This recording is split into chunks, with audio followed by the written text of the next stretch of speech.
Vamos a buscar en el libro de Jonás, capítulo 1, versículo del 1 al 17.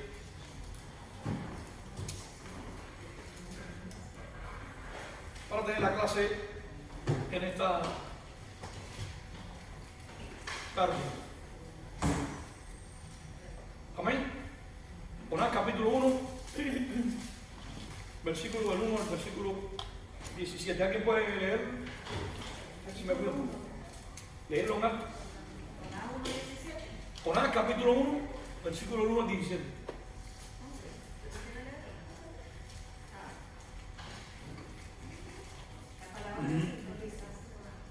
Vino palabra de Jehová a Jonás, hijo de Amitai, diciendo: levántate y ve a Nínive, aquella gran ciudad, y pregona contra ella, porque ha subido su maldad delante de mí.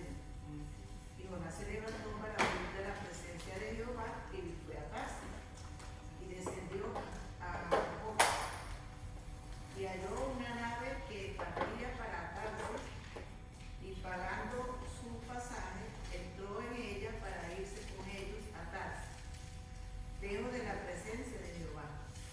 Pero Jehová hizo levantar un gran viento en el mar, y hubo en el mar una tempestad tan grande que se pensó que se partiría la mar. Y los marineros tuvieron miedo, y cada uno clamaba a su Dios. Y echaron al mar los enseres que había en la nave, para descargarla de ellos. Pero Jonás había bajado al interior de la nave y se había echado a dormir. Y el patrón de la nave se le acercó y le dijo: ¿qué tienes, dormilón? Levántate y clama a tu Dios. Quizás Él tendrá compasión de nosotros y no pereceremos. Y dijeron cada uno a su compañero: venid y echemos suertes, para que sepamos por causa de quién nos ha venido este mal. Y echaron suertes, y la suerte cayó sobre Jonás. Hasta el 17. Sí. Entonces le dijeron ellos: decláranos ahora por qué nos ha venido este mal. ¿Qué oficio tienes y de dónde vienes? ¿Cuál es tu tierra y de qué pueblo eres? Y él le respondió: soy hebreo y temo a Jehová, Dios de los cielos, que hizo el mar y la tierra. Y aquellos hombres temieron sobremanera y le dijeron: ¿por qué has hecho esto? Porque ellos sabían que huía de la presencia de Jehová, pues él se lo había dejado. Y le dijeron: ¿qué haremos contigo para que el mar se nos aquiete? Porque el mar se iba embraveciendo más y más. Y él le respondió: tomadme y echadme al mar, y el mar se os aquietará. Porque yo sé que por mi causa ha venido esta gran tempestad sobre vosotros. Y aquellos hombres trabajaron para hacer volver la nave a tierra, mas no pudieron, porque el mar se iba embraveciendo más y más contra ellos. Entonces clamaron a Jehová y dijeron: te rogamos ahora, Jehová, que no perezcamos nosotros por la vida de este hombre, ni ponga sobre nosotros la sangre inocente, porque tú, Jehová, has hecho como has querido. Y tomaron a Jonás y lo echaron al mar, y el mar se aquietó de su furor. Y temieron aquellos hombres a Jehová con gran temor, y ofrecieron sacrificios a Jehová e hicieron votos. Pero Jehová tenía preparado un gran pez que tragase a Jonás, y estuvo Jonás en el vientre del pez 3 días y 3 noches. Amén. Vamos a orar. Jesús y pobre. Bendito Dios y Padre que estás en el cielo, te alabamos, te bendecimos, te damos toda la gloria y la honra, Padre Celestial. Te pedimos, Padre Celestial, en esta tarde que tú bendiga tu palabra en nuestras vidas, en nuestros corazones. Padre, que pueda crecer en nuestras almas tu palabra. Padre Celestial, te rogamos por los hermanos que están enfermos, que tú pongas tu mano poderosa sobre ellos, Señor. Te pedimos por el dale sabiduría en esta mañana, en esta tarde, para que Él pueda expresar lo que tú quieres decirle a nosotros. Gracias te damos por todas las bendiciones que tú nos das cada día. En el nombre de Jesús. Amén. Bien, vamos a comenzar entonces con la clase en esta tarde, donde vamos a estar enmarcados en el contexto general del capítulo 1 de Jonás, versículo del 1 al 17, donde hay unos detalles muy interesantes implícitos en el desarrollo de este contexto que me gustaría que estuviéramos observando, analizando, viviéndolo, porque los mismos son de vital importancia para el desarrollo y crecimiento de nuestra vida cristiana. Quiero darle como título de la clase hoy: la gracia que corre más rápido que tú qué, rebelión. Es muy importante que nosotros entendamos esta realidad. Ese va a ser el título: la gracia que corre más rápido que tú, rebelión. Es muy importante que recordemos esta idea, porque es mi propósito, con la ayuda del Señor, hacer alusión a uno de los temas más importantes que viene el tema de Jonás, que es la gracia de Dios. O sea, como tema vamos a desarrollar la gracia soberana de Dios. Persigue, confronta y rescata a pecadores que son, ¿qué cosa? Rebeldes. Lo más impactante del libro de Jonás es cómo Dios usa a un profeta para salvar a Nínive. O sea, hay una ciudad que Dios quiere que se salve, Nínive, que es Siria, y Jonás lo que quiere es que todos se vayan a ¿dónde?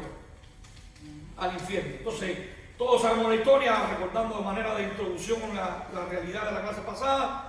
Recordemos que Dios le dijo: sube a Nínive, y ¿qué le dijo? No, yo me voy a ¿dónde? A Tarsis. Sí, él le dijo: sube al norte, y Jonás ¿qué dijo?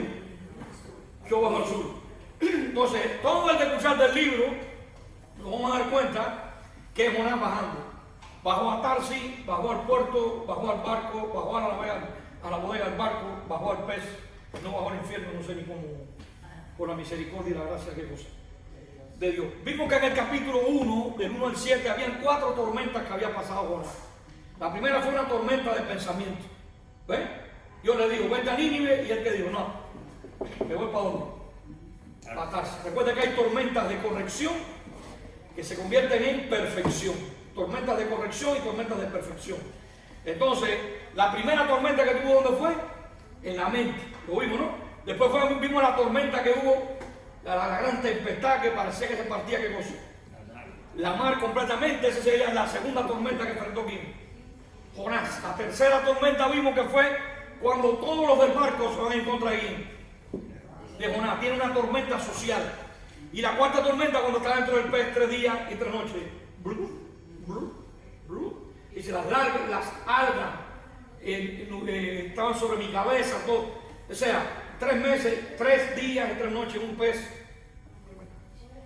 Y vimos esas 4 tormentas en este capítulo 1. Ahora, quiero que nosotros entendamos una realidad.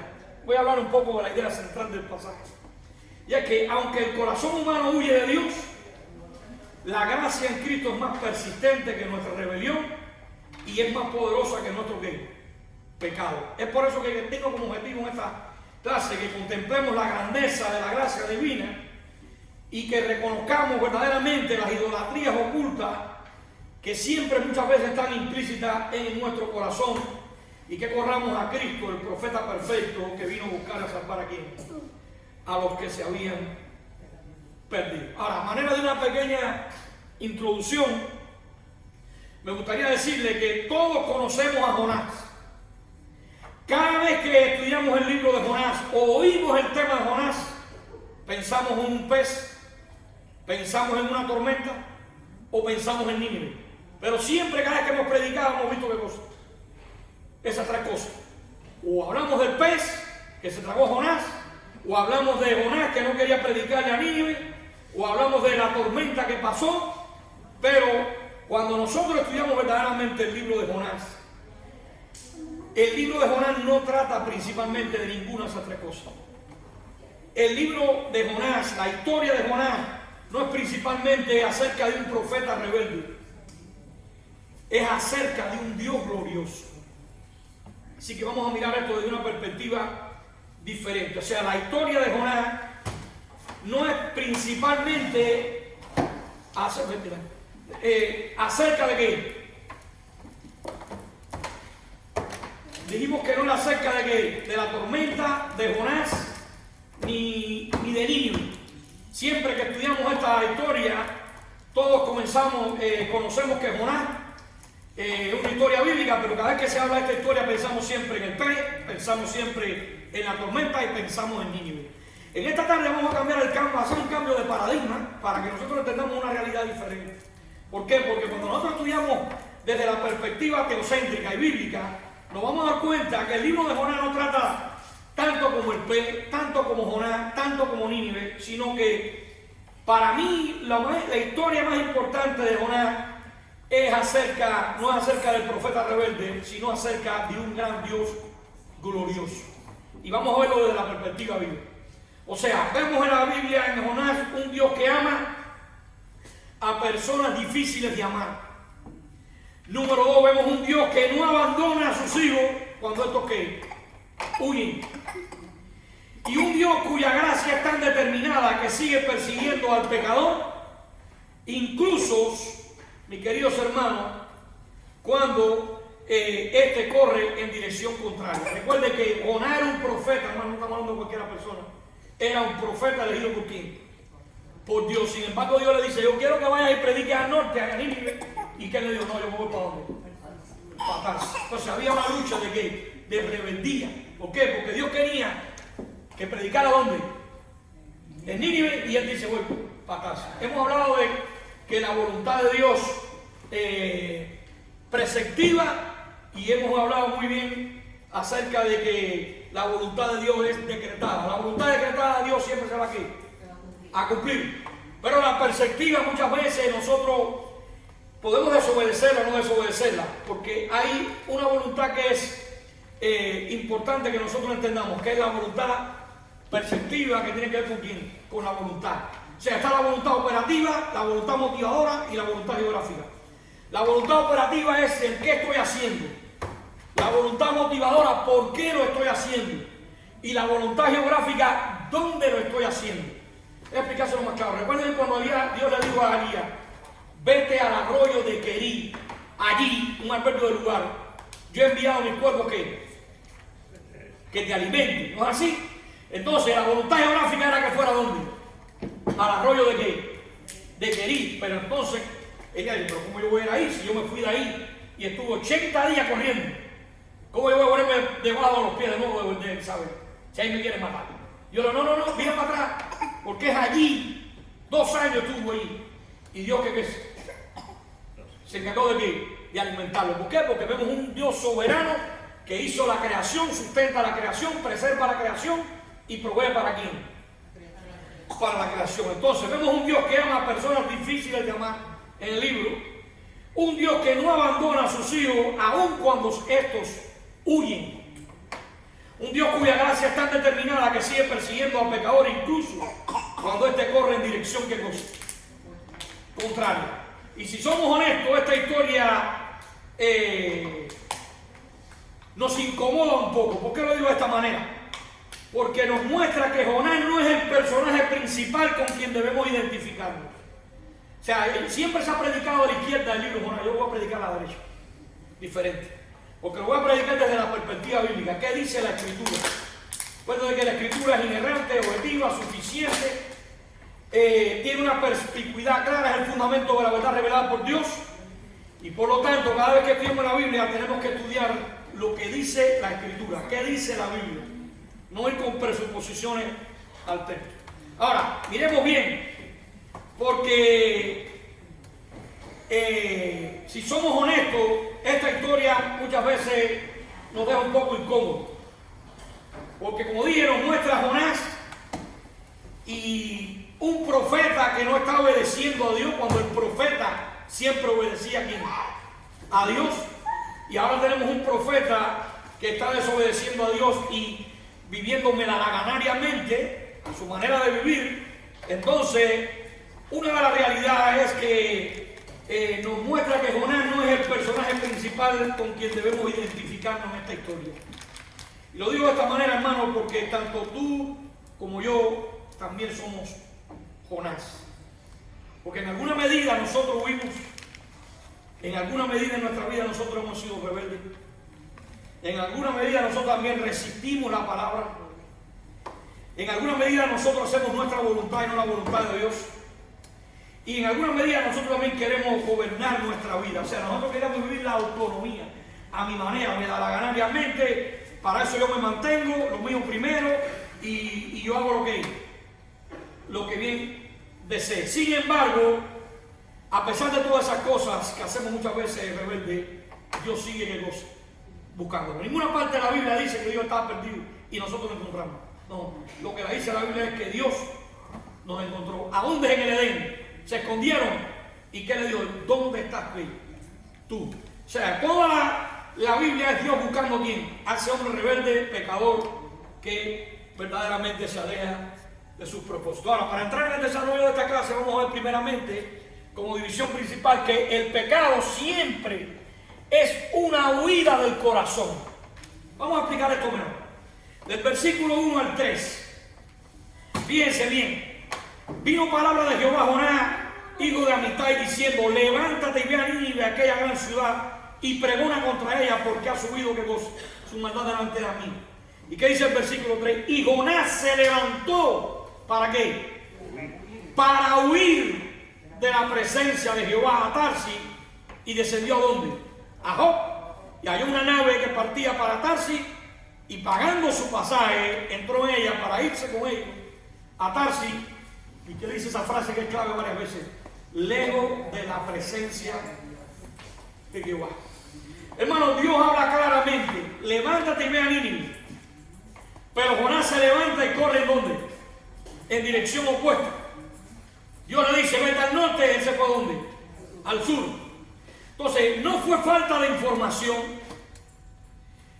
no fue confusión en la vida de Jonás, tampoco pudiéramos decir que fue ignorancia, pudiéramos decir que tampoco fue rebelión.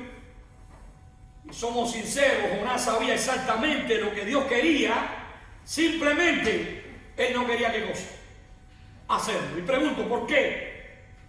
Porque Jonás amaba algo más que a Dios. Y vamos a ver esta realidad muchas veces. ¿Qué es lo que el corazón guarda intrínsecamente muchas veces en nuestro corazón? Jonás amaba algo más que a Dios. Amaba más su presencia, amaba más sus prejuicios, amaba más su comodidad, amaba más su idea de justicia. Su problema no era entonces de conocimiento. El problema de Jonás era un problema de adoración. Era un problema de contemplación. Cada acto de desobediencia en Jonás y en nosotros comienza con un acto de adoración equivocada. ¿Qué adoro más que a Dios? Pecamos porque creemos que algo nos va a satisfacer más que a Dios. Y a veces decimos: mi vida solo tiene sentido si a mi lado está fulano de tal, o si yo estuviera en tal lugar, o si yo tuviera esto, o si yo tuviera lo otro. Siempre estamos soñando y acordándonos. Los jóvenes soñando: si yo tuviera esto, si yo tuviera esto. Y los octogenarios viviendo el recuerdo. ¿Te acuerdas cuando hicimos aquello? ¿Te acuerdas cuando hicimos aquello? Pero así se va la vida. Entre sueños y recuerdos, vamos qué cosa. Caminando. Detrás de cada pecado existe siempre un ídolo. Recuerde que un ídolo no solamente es un muñeco, un santo, no. Ídolo es todo lo que en tu corazón se hace más importante que Dios. Un ídolo puede ser un hijo, un ídolo puede ser una casa, un ídolo puede ser un carro, un ídolo puede ser un esposo, una esposa, un ídolo puede ser un país. No sé si ustedes se dan cuenta que hay muchos países que tienen el nacionalismo, ¿entienden? Y que para ellos es más importante la nación que cualquier cosa. Un líder puede ser, tú me entiendes, un presidente, un líder puede ser un sistema. O sea, todo lo que se hace más importante que Dios en tu vida, eso se convierte en idolatría. Hay que tener cuidado con eso. Detrás de cada pecado existe siempre un ídolo. Detrás de cada rebelión existe un falso salvador. Y detrás de cada Tarsis existe algo que amamos más que a Dios. Ahora hagamos esto de una manera contemplativa y lo hagamos en una aplicación general. Todos tenemos un Tarsis. Un Tarsis, estoy hablando de un lugar donde queremos vivir sin rendir cuentas a Dios. O sea, Dios es mi Salvador, pero el Señor de mi vida, a veces soy yo quien. Dios tiene un 50, un 60, un 70% de mi vida, pero este 30, quien lo gobierna son quién. Todos tenemos un Tarsis. Un área que nos resistimos a entregar. Una relación, un sueño, una ambición, un pecado secreto, oculto, una herida que nos negamos a qué? A perdonar. Y todos tenemos un monólogo. Soy así porque mis padres nunca me dieron amor, nunca me dieron cariño, y por eso siempre tenemos ese monólogo. ¿Me entiendes? Y yo pienso que el cristianismo, cuando uno tiene un nuevo corazón, tiene que decir hasta aquí llegó qué cosa. Toda esta clase de maldad, ¿no? Es decir, ahora yo soy el amado, favorito, especial, corona de la creación, portador de la gloria de Dios, hijo de un rey, soy especial tesoro. Ya tengo una nueva identidad. Recuerden que el mundo vive por la autoimagen y la autoestima. Para tener una crisis de identidad, el hombre no sabe quién es, por qué vive ni a dónde va. Entonces busca su identidad en lo que tiene, en lo que logra y en lo que hace. Si yo tuviera esto, si yo fuera Enrique Iglesias, si yo fuera Leonardo DiCaprio, si yo fuera Caterina Serrayón, la que hizo El Zorro, o sea, las mujeres, ¿no? Comparando aquí, si yo fuera un multimillonario, si yo fuera Elon Musk, si yo fuera... Siempre estoy buscando qué cosa. Logro lo que tengo, lo que logre y lo que haga, eso es lo que determina qué cosa. ¿Quién soy? Y como vivimos en una sociedad que corona el éxito ante la realización, tenemos muchas personas exitosas, pero que no son qué cosa, realizadas. ¿Por qué? Porque nada de lo material tiene el vacío que intrínsecamente está en nuestro corazón. Solamente quién. Todos tenemos, como dije, un Tarsis. Y cada vez que corremos hacia ella estamos diciendo, Dios, creo que seré más feliz lejos de ti que cerca de ti. Y ese siempre ha sido el lenguaje del pecado. Vamos a entrar como punto número 2 de la clase, y sería: la gracia de Dios nos persigue cuando nosotros ¿qué? Huimos. Nadie puede huir de la presencia de Dios. Y nadie echaba una bronca con Dios y la ganaba. Así que hay que tener mucho cuidado. Si tú eres una de las personas que tiene un propósito con tu vida, la voluntad decretada siempre se va a cumplir en ti. Aunque en la perspectiva tú quieras hacer y estés haciendo ganariamente, viviendo a tu manera. Recuerda lo que Dios le dio a Abraham: vete para Nínive, y me dio para acá, y nos vemos en Nínive. Por barco, por ballena, por no sé qué, pero no para ir. ¿Y dónde fue Jonás? ¿Quién preparó el pez? Eso fue gracia. ¿Quién hizo que el pez vomitara? Dios. ¿Y dónde va a vomitarlo? En Nínive. Pero tú vas por ballena, por barco, por lo que sea, pero tú vas para allá. Siempre la voluntad de Dios, siempre la va a cumplir. Ahora, todos, como dije, tenemos un área que resistimos a entregar, como dije anteriormente. Ahora vamos a ver, la gracia de Dios nos persigue cuando huimos. Ya está aquí el versículo 4 al versículo 10. En el versículo 4 comienza con una de las palabras para mí más hermosa del libro. Pero Jehová, márquenlo bien ahí. En ese versículo 4 dice, pero Jehová, márquenlo. Pero es una palabra indicadora de una ley de contraste. Pero, estamos hablando de lo anterior que se viene hablando. Pero, yo estoy débil, pero Él es mi fortaleza. Yo estoy pero Él es mi sustento.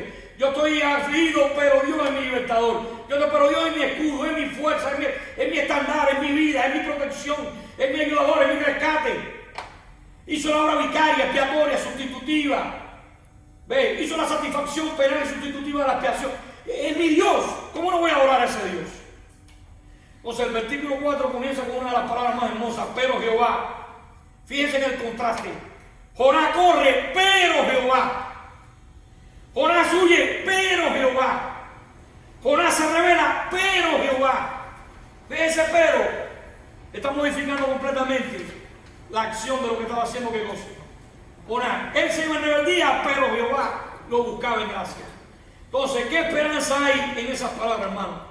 Si la historia dependiera de Jonás, habría terminado en el puerto. Pero la historia depende de quién. De un Dios soberano, sustentador, preservador, que hizo la creación, sustenta la creación, preserva la creación y provee para quién. Para la creación. Miremos bien que la historia depende de Dios. Dios envía una tormenta. Una verdad sorprendente, hermano. La tormenta no era evidencia de que Dios había abandonado a Jonás. Era evidencia del amor de Dios tratando con la rebeldía de quién. Del profeta. Dios estaba persiguiendo a su profeta.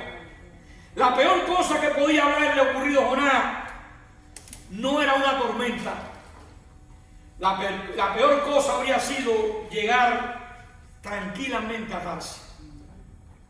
Porque la ausencia de disciplina no siempre es una señal de bendición, hermano. A veces es una señal de juicio. Hagamos una aplicación práctica. Quizás de los que estamos aquí, algunos estamos atravesando tormentas. Quizás puertas cerradas. Quizás planes futuros frustrados. Quizás dolores inesperados. Y uno se ha preguntado, ¿dónde está Dios en medio de mis circunstancias? Cuando me enfermo, cuando estoy pasando por una enfermedad, cuando me dieron un diagnóstico, cuando estoy pasando por una prueba, cuando perdí el trabajo, cuando no tengo los recursos para vivir. Wow. Quizás muchas veces nos hemos preguntado, ¿dónde está Dios? ¿Cómo puedo ver a Dios en medio de estas circunstancias? Yo creo que tal vez la pregunta correcta es, ¿y si precisamente esta tormenta es evidencia de que Dios sigue tratando con mi vida y persiguiéndome? Hermano, a veces Dios quiere para sanar, paradójicamente. Dios derriba muchas veces para restaurar. Y Dios a veces confronta para rescatar. Hay tormentas de corrección que a veces se convierten en tormentas de perfección. A veces estamos tan enfocados en la vida horizontal que a veces tiene que venir algo, una hecatombe, algo en la vida de uno para que uno se enfoque entonces en lo vertical. Porque si somos honestos, el 70, 80, 90% de nuestro tiempo está más enfocado en lo horizontal que en lo vertical.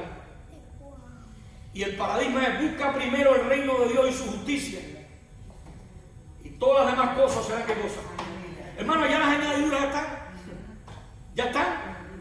¿Qué es lo que tenemos que hacer? Buscar el reino de Dios. Nosotros hacemos al revés. Trabaja, lucha y negocia. Y si tienes un tiempo, entonces dedíqueselo aquí. A Dios como indulgencia para que te vaya aquí.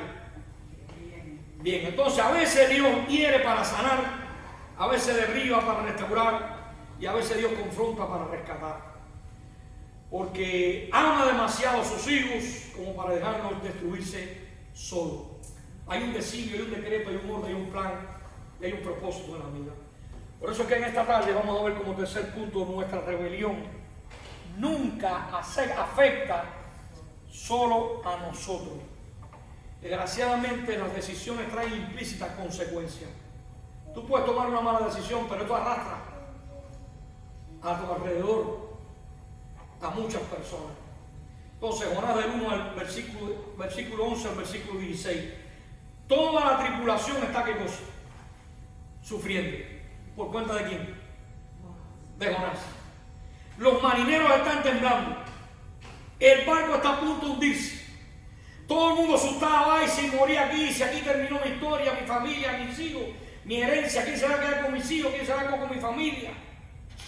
Bueno, la desobediencia de un hombre siempre afecta a muchos.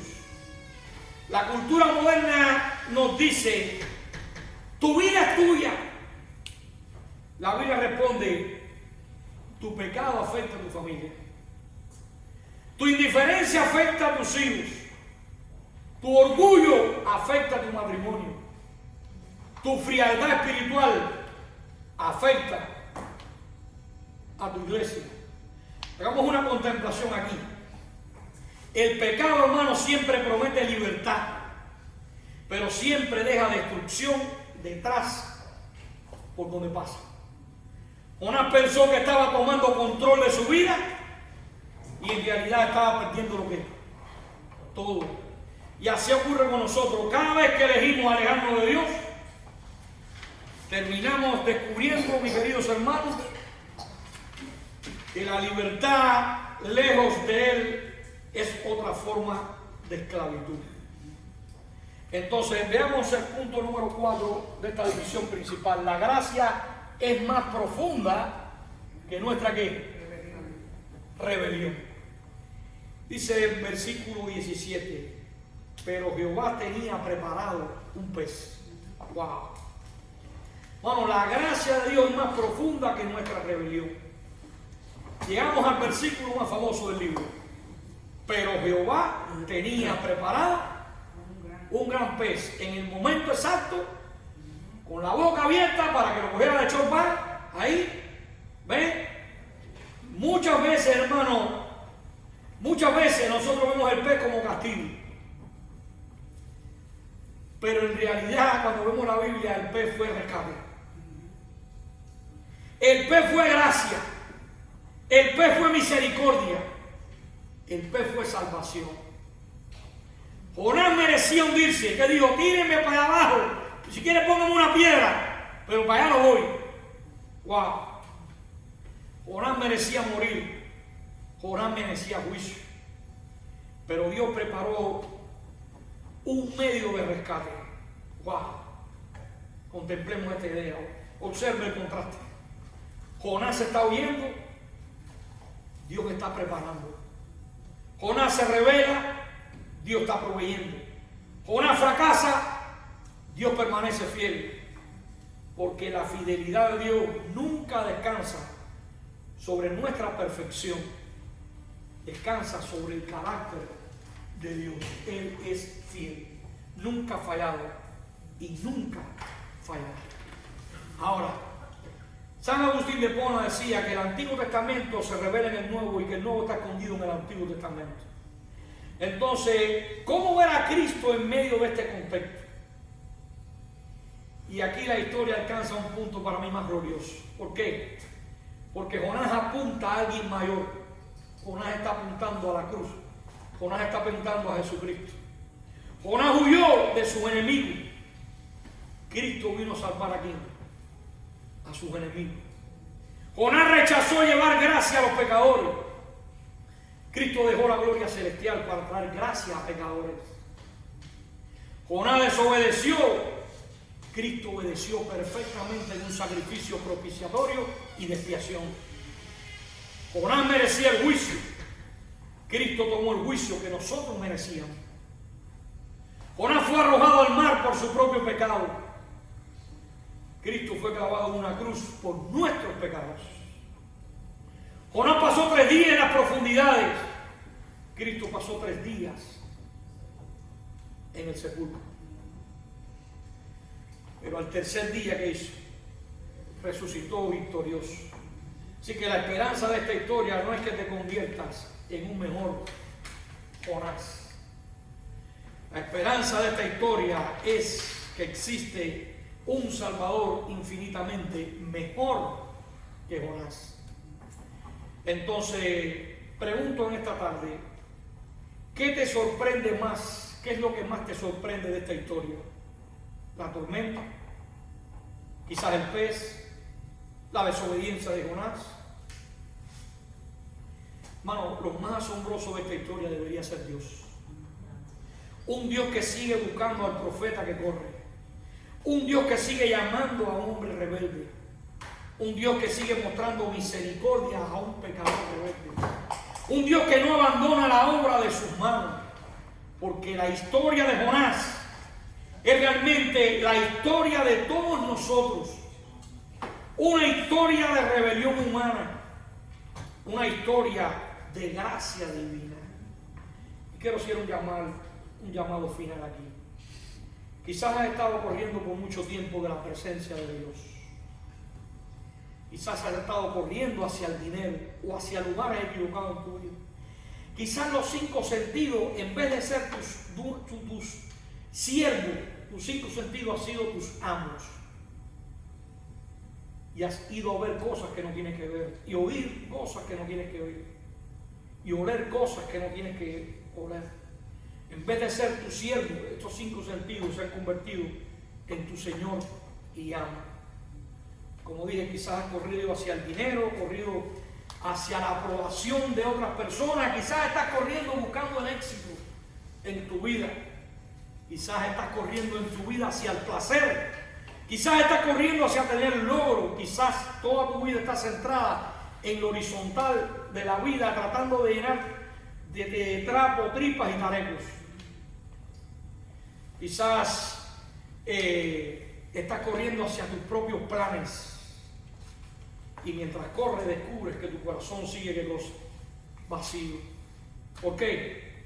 Porque ningún Tarsi puede darte lo que solo Cristo puede dar. Hoy Cristo te llama, no con condenación, sino con gracia. No con rechazo, sino con misericordia. No porque seas un gran pecador arrepentido, sino porque eres un gran Salvador glorioso. Así que, si estás huyendo, si estás cansado, si estás en rebeldía, ven a Cristo. Y recuerda, la gracia que persiguió Jonás es la misma gracia que hoy te persigue a ti y a mí. Y si miras a la cruz hoy, descubrirás que la prueba suprema de esa gracia es que Dios no escatimó a su propio Hijo para rescatar rebeldes como tú y como yo. Así que quiero hacer un cierre en esta tarde y me gustaría preguntarte, cuando lees esa historia, ¿quién es este Dios para ti? Él es el Dios que gobierna los vientos y las olas y las tempestades. Él es el Dios que dirige los barcos y los peces. Él es el Dios que persigue al profeta fugitivo. Él es el Dios que salva a ciudades paganas. Él es el Dios que envió a su Hijo amado a una cruz. Él es el Dios cuya gracia es más profunda que el océano donde cayó Jonás. Más grande que tu pecado, más fuerte que tu rebelión, más perseverante que tu resistencia y más gloriosa de lo que jamás podremos comprender. O sea, más glorioso de lo que tú y yo jamás podremos comprender. A ese Dios sea toda la gloria, sea todo el honor, sea toda la honra por los siglos de los siglos. Amén. Vamos a orar.